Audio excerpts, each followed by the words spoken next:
Floods are nothing new in South Kalimantan, but in early 2021, this disaster reached its peak. Over 100,000 homes were submerged, thousands of residents were displaced, and losses reached hundreds of billions of rupiah. Many blame the heavy rainfall, but is rain truly the only cause? In reality, environmental degradation had been silently building up for years, long before the storm cloud gathered.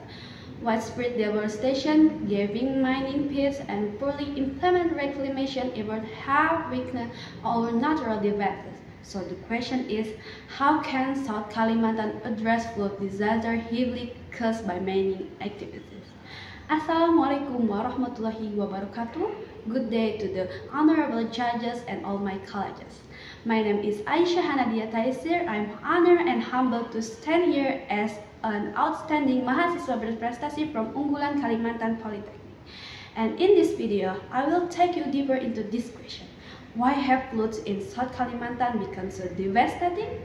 What is the connection with coal mining? And what can we do in the context of the Sustainable Development Goals number 13, climate action? For the past 3 decades, South Kalimantan has suffered from massive devastation. According to Kementerian Lingkungan Hidup dan Kehutanan, the primary and secondary forest cover into the Barita River basin has significantly decreased. Forests that once absorbed rainwater have been replaced by open land and mining pits. This province is one of Indonesia's largest coal producers. But behind the mining industry lie hundreds of abandoned pits unreclaimed and rehabilitated. Rainwater no longer seeps into the ground, instead it rushes over the surface regularly flash floods. In fact, the regulations are clear. Every mining site must undergo reclamation and revegetation. However, a 2021 report showed that out of around 4,000 hectares of former mining land in South Kalimantan, only 55% has been reclaimed, and just 19% of those have actually been reclaimed. This barren land and open pits become massive water basins, trapping rain but failing to return into the soil. This accelerates runoff and increases the risk of flood and landslides. This disaster directly impacts the people.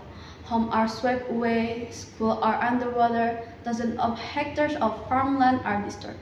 The poor, children, and the elderly are the most vulnerable. This is not just about flood, this is a reflection of our local climate crisis caused by unsustainable exploitation of natural resources. So think about it. We must take action to address this issue urgently. That's why I stand here today to urge all stakeholders to support a complete and collective revegetation movement, starting with ourselves through simple action like planting trees. Because when we talk about climate change, we can't just point finger. We all share the responsibility: government, corporation, academic, and yes, even ordinary citizens like you and me. Besides revegetation, there are small practical things the community can do, things that make a big difference. Stop dumping trash into river and drainage canal. Create buffer and rainwater catchment system at home. Join reforestation activities in village and the school. Support eco-friendly local products and monitor nearby mining operations that violate regulation. Not everyone can stop mining, but everyone can plant a tree. Not everyone can make a policy, but everyone can help keep our rivers clean. I believe that small action, when done together, can create a wave of great change. And this isn't just wishful thinking, it directly supports SDGs 13. So let's start with ourselves, from our home, from our own communities, because the earth is not waiting and South Kalimantan can no longer delay. I'm Aisyah Hanadia Taisir, inviting all of us to be part of the solution. Let's protect the land, protect the water, and protect the future.